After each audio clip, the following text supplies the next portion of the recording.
ça commence par se remettre ensemble et retravailler ensemble, ce qu'on appelle aussi l'intelligence collective. C'est une illusion de penser que l'homme est indépendant. Peut-être d'ailleurs le principal mal que nous avons dans notre société, de s'imaginer que nous sommes totalement indépendants et que nous avons le droit de faire ce que nous voulons. Nous sommes dépendants les uns des autres et ce n'est pas un mal, au contraire, c'est une grande richesse. L'altérité dans la diversité, c'est la solution. C'est le principe de la vie.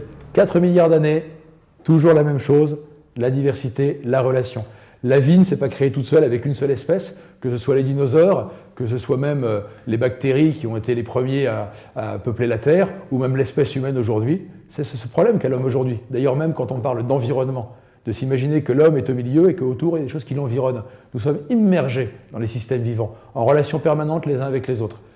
Par la communication, mais il y a beaucoup plus que ça, c'est aussi ces fluides qui sont presque plus connus par les scientifiques dans le système vivant de communication non verbale qui peuvent exister et qu'on doit aussi retrouver, et surtout d'avoir cette vision d'un avenir qui est bon. Ces relations, c'est aussi une question de confiance.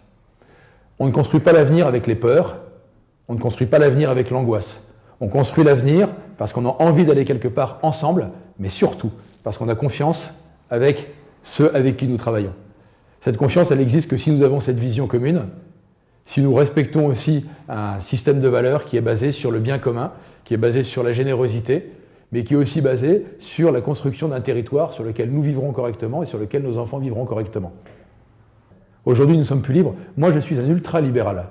Si je me bats aujourd'hui, c'est pour retrouver ma liberté d'agir comme des systèmes vivants. À aucun moment, justement, je ne veux que quelqu'un m'impose ce qu'il y a à faire sur un territoire, c'est-à-dire ensemble, que faisons-nous? Et c'est justement ça qu'il faut retrouver.